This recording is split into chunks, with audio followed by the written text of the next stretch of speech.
Mapas do Significado, Arquitetura da Crença. Jordan Peterson. Resumo em áudio, parte 1. Nas primeiras partes do livro do Jordan, logo no início, na página 10, ele deixa uma frase na qual vai basear todo o restante do livro, e é justamente a que eu mais gostei no livro, que diz assim: o que não conseguimos ver nos protege daquilo que não entendemos. E a partir desta frase, ele vai discorrer sobre como os mitos antigos se relacionam a nossas crenças e nossos ideais modernos. E ele vai trabalhar em todo o livro a questão de como se forma nossas crenças, nossa fé, seja individual ou coletiva, nossas convicções e, por consequência, os nossos hábitos, né? Tudo isso ele vai se basear dentro do conceito de caos e ordem e vai mostrar como há uma teia cultural invisível, né, formando todas as nossas crenças, todas as nossas convicções e, consequentemente, os nossos hábitos e comportamentos. E é muito profundo, é uma ideia original, né, e bem convincente até. Mas também nas primeiras páginas me chamou a atenção que ele revela que foi comunista e durante boa parte da sua juventude e vida acadêmica ele foi um comunista bem empenhado. Mas, como todo comunista empenhado, ele acaba se decepcionando à medida que vai estudando a estrutura das suas próprias ideologias marxistas, né? E me chama a atenção algo que ele diz que já é de senso comum hoje em dia, mas na época que aconteceu foi uma descoberta reveladora para ele, né? No caso, libertadora, que é uma frase até do George Orwell, né? Que diz assim, que os socialistas, no fundo, não gostam dos pobres, eles simplesmente odeiam os ricos, né? E aí o Jordan, baseado nisso, os olhos deles vão se abrindo à medida que ele se envolve com a carreira socialista e ele fala uma frase, né, está lá por volta da página 12, página 13, se eu não me engano, que diz assim, que os comunistas que ele via, os colegas dele, né, parecia que viviam só para reclamar. Não tinha carreira, não tinha família, não tinha educação, tudo que tinha era a própria ideologia. Aí eles acabavam sendo rabugento, irritável. Ele usa uma palavra até forte que faz muito sentido, que os socialistas eram pequenos em cada sentido da palavra. Eu achei isso muito legal. Olha só uma frase que ele fala. Muitos ativistas do partido usavam os ideais de justiça social para racionalizar a busca por vingança pessoal. Depois disso, aí já estamos lá pela página 20, 20 e poucos, ele vai dividir a forma como nós vemos o mundo em duas linhas distintas, mas associadas e interativas, que é o mundo como fórum de ação e o mundo como lugar de coisas, né? Como lugar de coisas, ele quer dizer sobre os métodos que a ciência utiliza, as pesquisas da ciência, é aquilo que produz valor, né? Valor empírico ou valor objetivo, né? E tem uma perspectiva tanto da emoção como da ação. E quando ele se refere ao mundo como ação, como fórum de ação, ele já se baseia numa percepção mais subjetiva, né? E é aí que entra a maior parte do livro dele, aonde ele vai tratar nesse aspecto do mundo como fórum de ação, é onde entra a narrativa, o mito, o cinema, a literatura, o drama, e, segundo Jordan, são essas coisas que vão, de modo invisível e subliminar, condicionar as nossas crenças, nossa fé, nossos ideais mais sublimes e, consequentemente, nossas ações, né? Então, ele vai ainda, nesse aspecto do mundo como fórum de ação, dividir pelo menos em três sub-elementos, né, digamos assim, que é a natureza, né, ele chama de mãe natureza ou deusa mãe, que é a fonte criativa, a fonte destrutiva. Ele sempre vai trabalhar com a ideia de ordem e caos, né, de construir e destruir, que é onde se forma o equilíbrio. Ele cita muito, inclusive, a ideia, a visão de Yin Yang, né, chinesa. Toda essa questão que envolve sempre o crescer ou morrer, sempre a ambivalência, né? A dialética, mas não dentro de um espectro marxista-socialista, mas dentro de um espectro filosófico e psicológico. É até bacana, né? E dentro desses subelementos aí do mundo como fórum de ação, tem a cultura, né? Que é ele para Jordan, a cultura é a sabedoria ancestral, né, que vai se acumulando no decorrer do tempo, ele vai falar sobre isso. E em terceiro é o processo intermediário, né, que não é nenhum nem outro, mas é algo que está no meio entre a natureza, a força da natureza, ou a deusa mãe ou a mãe natureza, e entre a cultura ancestral, a sabedoria, a tradição, aquilo que hoje nós, simplificando, chamamos aí de conservadorismo, né? As nossas tradições e nossas crenças sociais, de princípios, de moralidade. Então, o processo intermediário, que ele não nomeou de uma forma mais técnica, apenas chamou processo intermediário, é o que vai ligar o caos natural, né, e com a tradição que linka todo esse aparato aí dos nossos comportamentos, etc, e etc. E a partir daí, né, ele vai, por longas páginas, ele vai discorrer sobre o mundo como fórum de ação, que é uma parte significativa do livro, e mais bem interessante. E aprofundando nessa questão, ele passa pelo que ele chama de rituais da cultura e mostra como esses rituais, né, eles vão formar a identidade de grupo, porque todos nós estamos atrelados aí a uma identidade de grupo, né?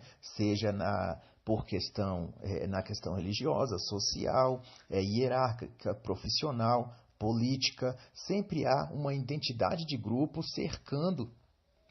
cerceando aí o nosso escopo de ações, de convicções, né, de hábitos, sejam conscientes ou inconscientes, né?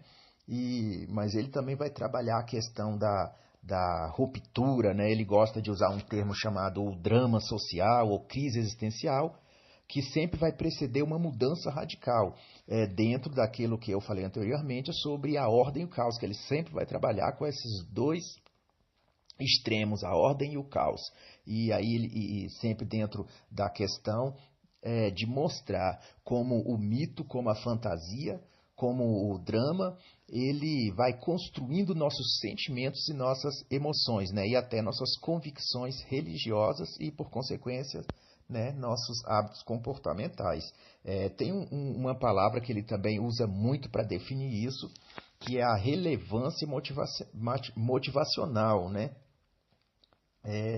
Ele vai usar muito isso porque ele vai mostrar como toda essa questão de mito, de ordem e caos, ela vai criar uma relevância motivacional que é exatamente o que vai determinar, é como se fosse a cola, né? A massa que vai linkar, que vai ligar toda a nossa estrutura física, psicológica, sensorial, comportamental.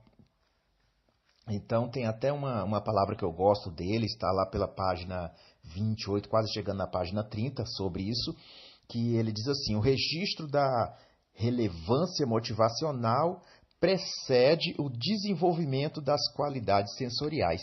O Peterson ele gosta muito de usar termos meio técnicos, talvez por causa da imensa bagagem que ele possui no campo da filosofia, da psicologia, ele não escreve de um modo tão simples e tão óbvio como a gente pensa. Então, eu tive a dificuldade de entender alguns termos, alguns conceitos, precisei voltar várias vezes em alguns para rever, buscar auxílio do dicionário online para entender alguns termos técnicos que ele usa.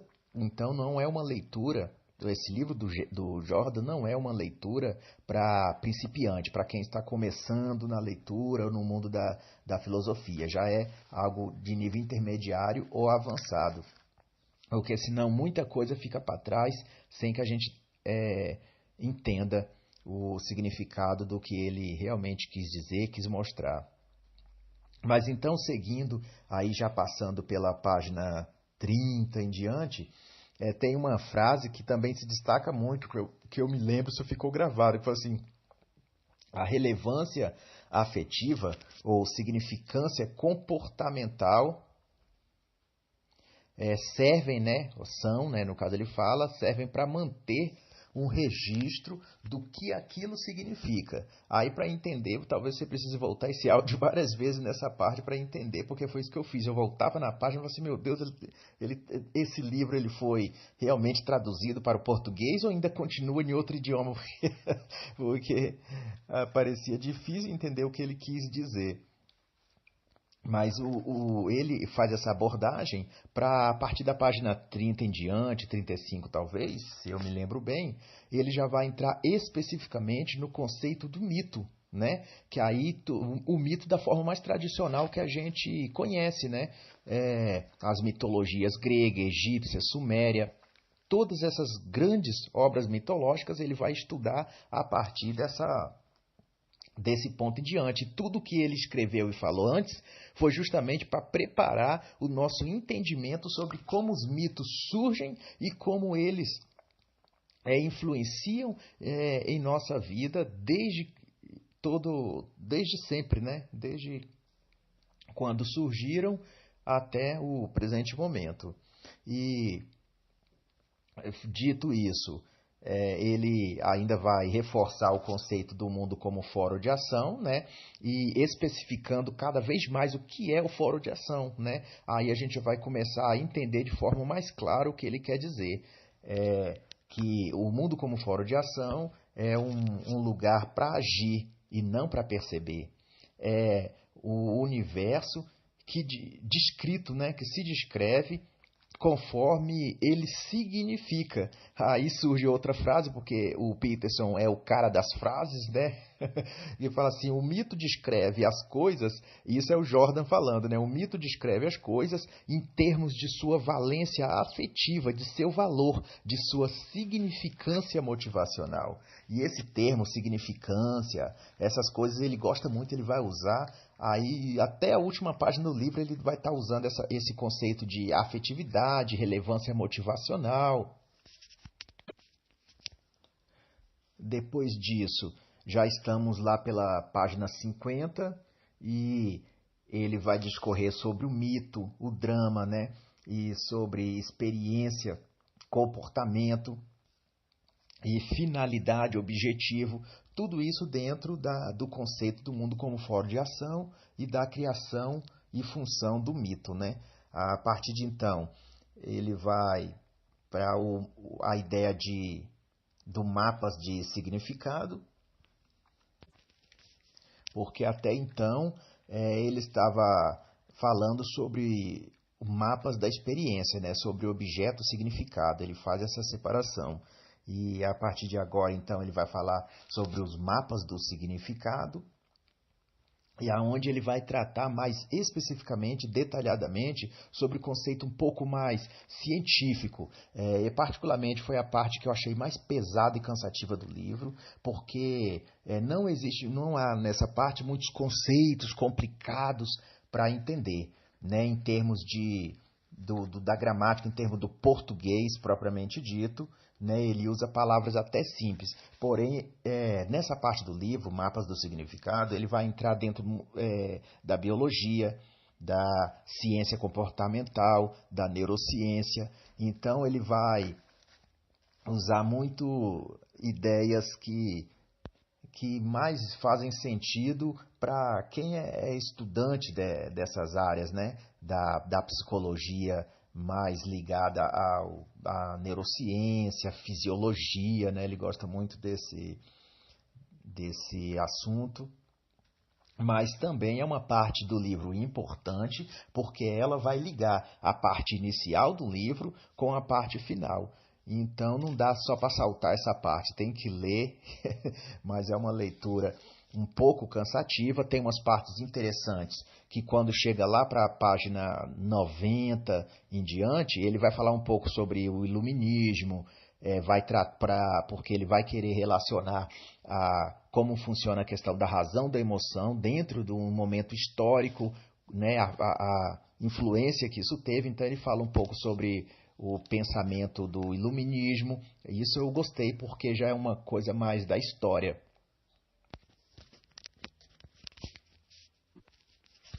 Aí a parte histórica, né, é mais leve, mais gostosa de ler, de compreender do que a parte da técnica psicológica, da experiência, né, aquela coisa experimental da biologia e da ciência cerebral.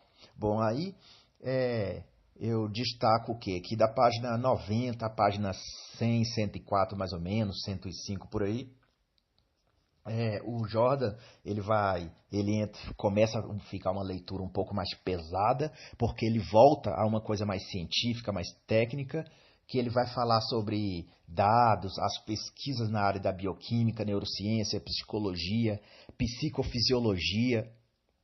Ele vai tratar profundamente esses processos, né? Mas sempre dentro dessa visão de razão e emoção, que vai relacionar, depois que você passar por tudo isso, você vai entender o que ele quer, mostrando como funciona essa parte neuroquímica dentro daquele conceito inicial de ordem e causa. Então, tudo está relacionado. Nisso, o Jordan está de parabéns, é um autor brilhante, porque ele não perde o fio da meada. Ele fala sobre várias coisas, mas conecta todas as coisas. Não há nada solto, né? Nada que está aqui somente para preencher um espaço aqui para o livro ficar maior. Não, tudo tem um sentido de existir. Então, nessas páginas aí, ele vai falar sobre embasamento técnico, teórico, sobre psicologia, neurociência. É um pouco enfadonho também.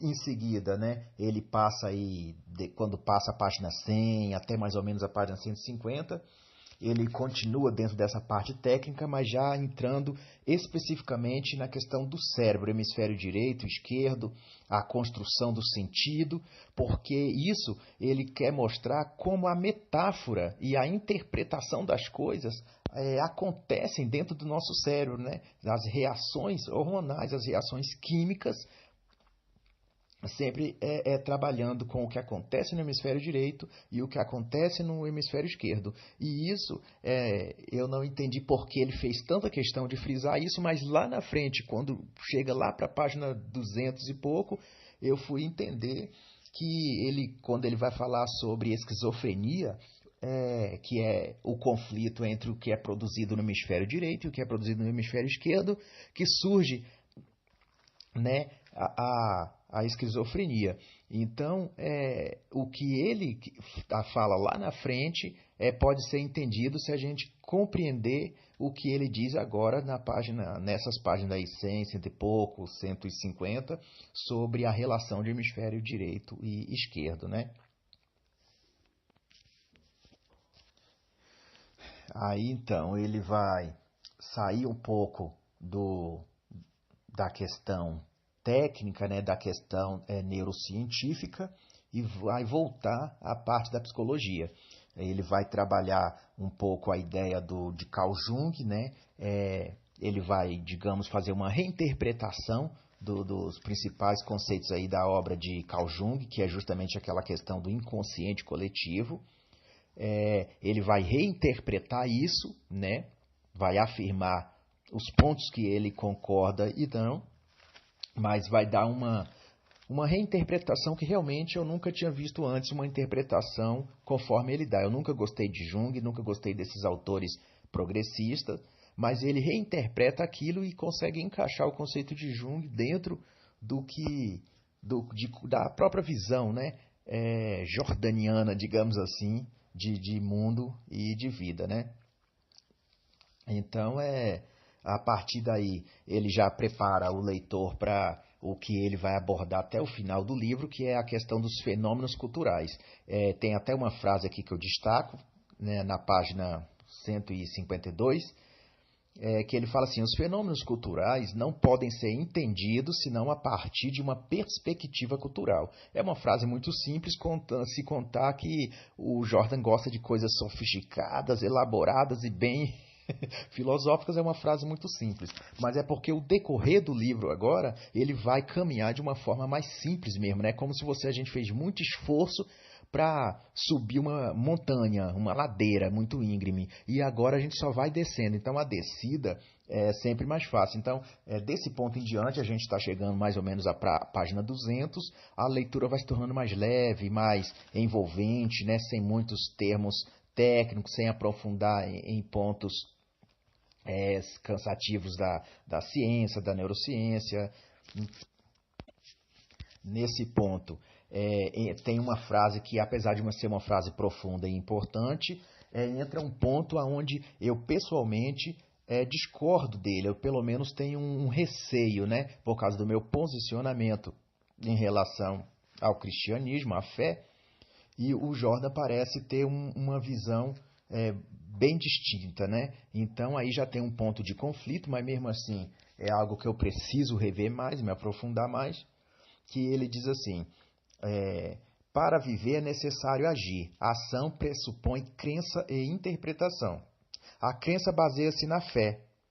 A fé pode ser informada e criticamente avaliada.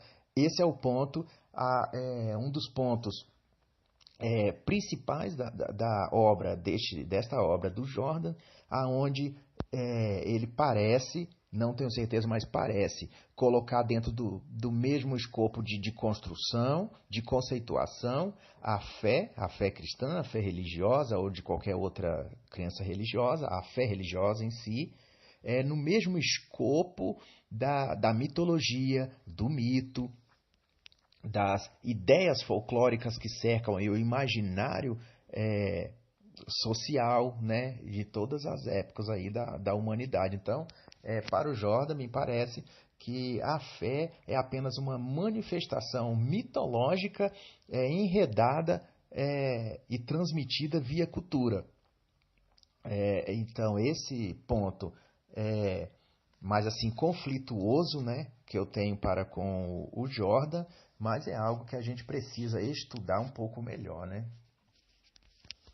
Bom, o Jordan, né, ele vai usar daqui para frente muito essa ideia de histórias padronizadas, histórias arquetípicas, para poder explicar as crenças, né, as crenças culturais, as crenças religiosas também. Ele, inclusive, faz uma comparação que, apesar do que eu disse anteriormente sobre o conflito meu aí em relação a esse ponto específico da ideia do Jordan, nessa parte do livro tem alguns insights que eu achei bem colocado, né? Por exemplo, ele fala assim: a criança, ela não é ensinada a falar. A criança ouve as pessoas ao seu redor. Os pais servem de intermediários primários da cultura, né? Eles personificam a linguagem através do seu próprio comportamento, os pais, né? E transmite à criança através de atividades diárias, sem precisar ensinar a criança a falar. Ela a criança aprende a falar a partir dos padrões, né? Que dos seus pais, a questão do comportamento, todas as sensações, a questão sensorial, que o Jordan gosta de trabalhar muito. Então, nesse aspecto, os pais são agentes, né, temporários da memória, e ele vai relacionar isso a todos os mitos, a todas as culturas que criaram crenças, ideias arquetípicas e formaram nossos sentimentos mitológicos e também religiosos, né? Ele usa uma outra frase que também é emblemática, né? que ele fala assim, a linguagem é lembrada, né? É personificada no comportamento daqueles que a falam. Isso está lá na página 152 e tem uma frase que eu destaco, né, nessa página que eu gosto muito, mas ela é conflituosa aquilo que eu pessoalmente acredito, né? Mas é uma frase muito bem colocada e tem a ver com todo o conteúdo que o Jordan tem falado até aqui, que fala assim, o comportamento moral e a crença que o apoia é a linguagem cultural, que é lembrada e personificada aí no comportamento, ou melhor, através do comportamento da sociedade, né, das próprias pessoas. É o mesmo sentido que eu disse antes, de que nós, né, de uma forma geral, a sociedade é o emissário cultural, né, do nosso comportamento moral e das nossas crenças. Depois disso, o Jordan vai retornar à ideia de inconsciente coletivo, vai encaixar essa ideia de Jung dentro do que o próprio Jordan entende sobre mitologia religiosa. Ele gosta de usar um termo assim, mitologia religiosa compartilhada, né? Ele gosta de dizer assim, de apontar o universo como um campo experiencial, que é um lugar de afeto, imaginação, é o mundo subjetivo, que vai criar em nossos modelos de realidade. Ele vai voltar àqueles termos de significância motivacional, processo narrativo, hipóteses imagéticas, imaginativas, natureza do comportamento. Ele tem uma frase que ele usa muito que é ambiente arquetípico. Ele vai voltar a todos esses conceitos que está lá no início do livro, mas usando, né, uma abordagem um pouco mais aprofundada, aonde também ele vai dividir essa questão, né, arquetípica sobre três denominações, né, que é o desconhecido, o conhecedor e o conhecido, que ele vai distinguir entre território inexplorado, volta àquela questão lá inicial da deusa mãe, a matriarca, né, e o explorado, que é o conhecedor, o território, o conhecedor é o explorador, é o ego, ele vai relacionar com o eu, toda essa questão aí bem psicológica, mas não difícil de entender. E também o conhecido, que é o território explorado, que aí já é especificamente a cultura, é o racional. Só que esses três conceitos eles vão estar relacionados, né? E ele vai mostrar isso desde como isso se manifesta em todos os mitos, em todos os mitos, em todas as crenças religiosas e em todos os escritos, né, religiosos. E para fechar essa parte, né, sobre o desconhecido, conhecedor e conhecido, eu vou destacar uma frase dele que na página 160 e poucos, não lembro bem, que diz assim, o desconhecido, o conhecido e o conhecedor são ambivalentes afetivamente. O domínio da natureza, que é a grande mãe, né, contém o criativo e o destrutivo.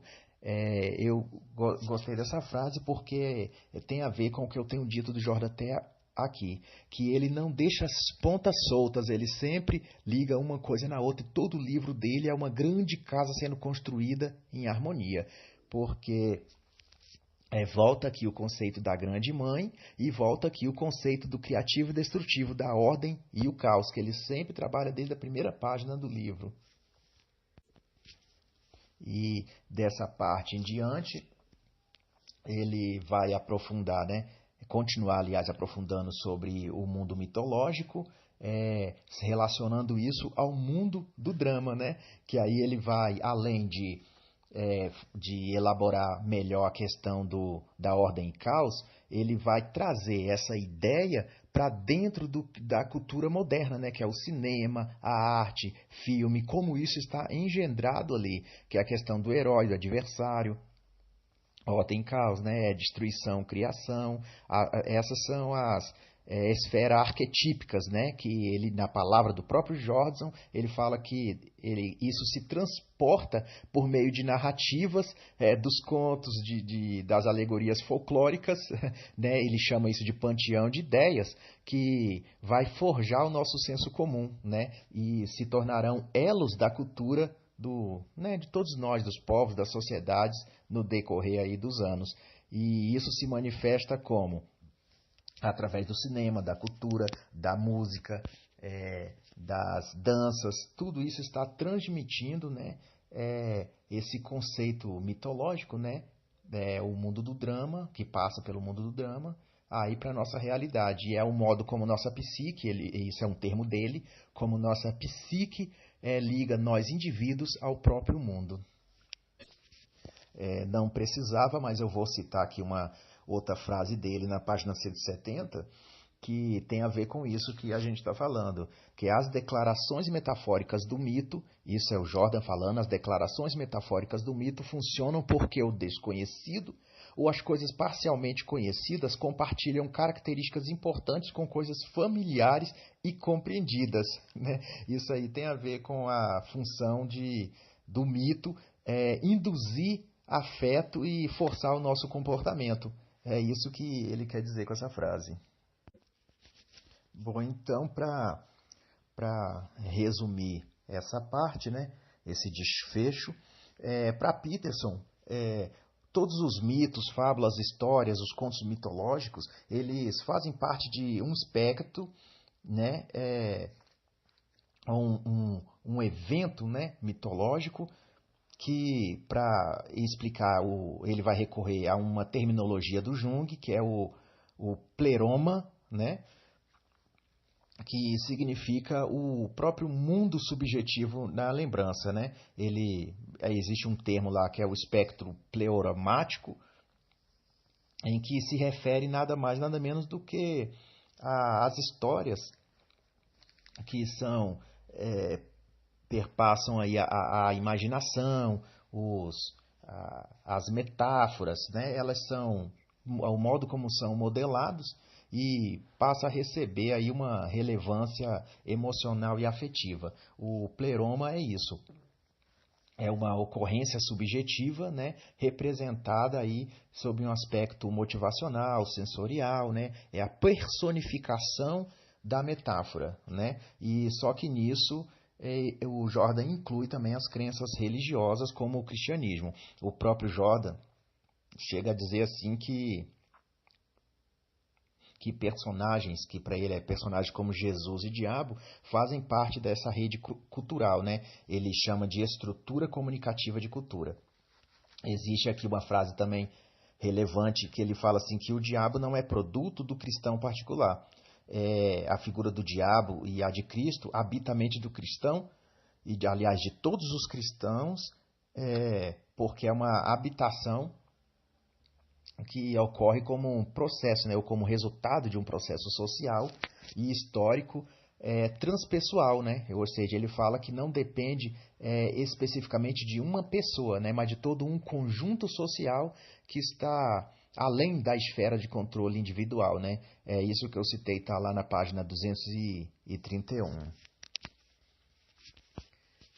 A partir de então, ele vai fazer comparações de novo em relação ao mundo infantil, né, da criança, os monstros ali, os amigos invisíveis que a criança tem, que habitam na imaginação da criança, para relacionar ou para, né, exemplificar o que ele tem dito aí sobre pleroma, né, dentro do conceito de Jung, né? Ele gosta muito de Jung. E ele vai passar aí para uma explicação de como isso é subjetivamente alimentado através das declarações, né, ou padrões de ação da própria sociedade. Em relação à criança, são os padrões e as declarações que os adultos fazem, né, informalmente, que vai construir aí, alimentar na imaginação da criança as suas crenças, né?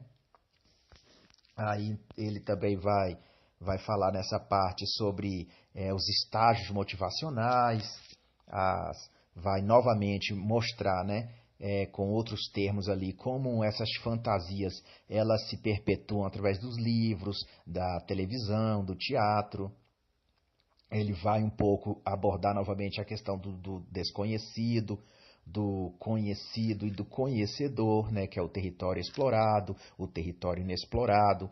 Ele vai trabalhar a questão do simbolismo, a personalidade metafórica, né? Ele usa bastante esses termos. Aí depois ele vai entrar, isso aí já passamos da página 200, né? E eu posso destacar aqui da página 228 a 231, ele vai apontar estudos científicos, né, nesse campo aí da psicanálise e neurociência, para provar como esses fenômenos aí, ou eventos psíquicos, né, ele gosta dessa palavra, eles ocorrem, né? E só que a diferença é que agora ele já vai tratar com os transtornos psicológicos, e isso eu achei muito importante. Se anteriormente ele tratou apenas da questão de como funcionava o hemisfério direito e esquerdo dentro de todo esse escopo aí mitológico, crença, ordem e caos, ruptura, agora ele vai tratar especificamente sobre os transtornos. E aqui eu destaco algo que eu achei assim, talvez a ideia, uma das ideias mais importantes, né? Para mim foi a que mais me marcou na leitura até aqui. Porque é algo que a gente vê ocorrer dentro do próprio campo religioso, né? Que ele vai citar algumas pesquisas, estudos, alguns estudiosos, né, que trabalham essa ideia desde 1967, 1989, que é o próprio Jung, Crow, Schneider, Johnston, Nasler e vários outros autores, mostrando alguns fenômenos psicóticos, né, que geram aí a esquizofrenia.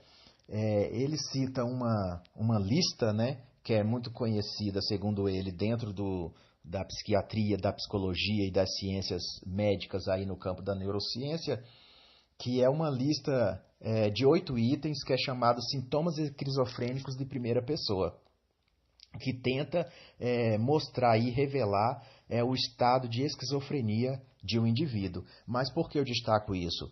Na verdade, eu destaco 4 pontos dessa lista, porque é exatamente aquilo que a gente vê dentro dos movimentos religiosos, querendo ou não, gostando ou não, a gente vê dentro dos movimentos religiosos aí de vertente pentecostal principalmente, que se Jordan e esses estudos científicos estiverem certo, existe realmente dentro do escopo religioso manifestações esquizofrênicas, né, que revelam como muitos aí fiéis aí dessas crenças religiosas, na verdade, estão com problemas, né, psicológicos e até em estado de psicose, né? Eu vou destacar os 4 sintomas esquizofrênicos, que são ouvir os pensamentos de alguém dentro da cabeça, né? Isso é o que, né, dentro do sistema religioso e da vertente pentecostal, chama de revelação espiritual, que a voz de Deus, do Espírito Santo, fala na mente da pessoa, revelando o futuro, o passado, as coisas aí que Deus quer para aquela pessoa. Ouvir pensamentos de alguém dentro da cabeça. Número 2, experiência de influência corporal. Isso é a lista dos sintomas esquizofrênicos de primeira pessoa.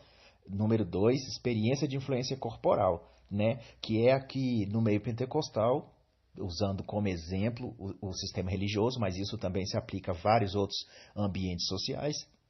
Mas no ambiente religioso pentecostal, de vertente pentecostal, a experiência de influência corporal tem a ver com aqueles movimentos que eles dizem que é sapateado, arrebatamento, cair na unção, no poder, esses tipos de manifestações corporais, sugerindo que um espírito, uma entidade invisível, toma o seu corpo, de modo que aquela pessoa não tem mais o domínio sobre o seu comportamento, né? E isso está prescrito aí nesse estudo aí desde 1967. Aí tem o número 3, que é a percepção delirante, né, que é atribuir significado especial a uma percepção, uma experiência particular. Isso acontece muito no meio religioso, principalmente pentecostal, né, que as pessoas gostam até de usar termos umas com as outras, assim, ó, vaso de fogo, varão de fogo, unção, esse tipo de coisa para significar uma especialidade, né? É como se aquelas pessoas têm um dom, recebem uma revelação, uma visão, uma profecia, alguma coisa, e de alguma forma isso tem uma relevância para todo o grupo, aquela pessoa tem um destaque, né? Isso também está prescrito nessa lista. Por último, aqui no meu destaque, mas a lista é 8 itens, eu cito apenas 4 para não ficar longo, são os sentimentos ou vontades experimentados conforme impostos pelos outros. O que isso quer dizer? É muito simples, basta entrar numa denominação de vertente pentecostal e você vê o orador ali falar alguma palavra como o fogo vai cair, receba isso, receba aquilo, e automaticamente todo o grupo que está abaixo ali na hierarquia, ele se sente como se estivesse realmente recebendo aquilo que é ministrado, né, que é dito pela pessoa que está à frente ali na posição de autoridade naquele momento. E todos ali realmente manifestam aquilo que é esperado delas. Isso é explicado dentro desse item de sentimentos ou vontades experimentados conforme impostos pelos outros, né? É claro que todo esse conceito ele é mais amplo e mais detalhado no livro de Jordan, mas aqui não há espaço para detalhar isso. Realmente você tem que ler o livro. Isso aí, resumindo, chama colapso esquizofrênico, né? E numa linguagem mais simples, porém ainda assim técnica, é a fragmentação da personalidade, né? É a aparição de vozes, desejos estranhos à mente, né? Isso tem a ver com um estado de psicose. Então, o Jordan vai explicar aí detalhadamente como o choque esquizofrênico, né, acontece, que é a desintegração da consciência, tendo a ver aquilo que eu falei anteriormente, com o conflito entre hemisfério direito e hemisfério esquerdo, né? A comunicação interhemisférica. Ele vai usar esse termo, né? Na verdade, ele vai tomar esse termo emprestado da obra de Dot, né? De 1989, mas ele faz as devidas aí referências, né? Então, finalizando a primeira parte, da página 232 a 258, o Jordan vai discorrer sobre a trajetória do mito, né? Novamente dentro da ideia de caos e ordem, né? Só que agora ele vai usar mais os símbolos mitológicos, né? Do Egito, da China. Ele começa ali com Ouroboros, né? E a deusa mãe, aquela questão do dragão, serpente, que morde a própria cauda, né, e faz aquele ciclo. Aí ele vai passar sobre as civilizações, os conceitos, né, as ideias mitológicas dos astecas, dos sumérios, dos egípcios, e ele vai trabalhar detalhadamente aí esses simbolismo aí mitológico para explicar toda essa questão que ele tem falado até aqui. E da página 258 a 269, ele vai ser um pouco mais psicanalítico e filosófico, mas ele vai reproduzir. Eu não gostei tanto dessa parte, mas talvez era necessário dentro do livro dele, mas eu não gostei porque... Não gostei tanto, aliás, eu gostei, mas não gostei tanto, porque foi como eu ler essa parte 258 a 269, foi uma reprodução, né, de um modo mais psicanalítico e filosófico, mas uma reprodução de livros que eu já li do Joseph Campbell. Aí eu me lembrei bem que é O Poder do Mito e O Herói de Mil Faces, que eu tenho esses livros, eu já estudei eles, e eu notei que a obra de Peterson, nessa parte específica, repete, né, com outros termos, mas repete o mesmo conteúdo de Campbell. Então foi como se eu estivesse lendo o livro de Campbell de novo. Mas para quem não conhece Campbell, vai ser tudo muito original, né? Aí eu destaco o quê? Eu vou destacar então uma frase para fechar aqui, está na página 263, que fala: o mito do herói veio a representar a natureza essencial da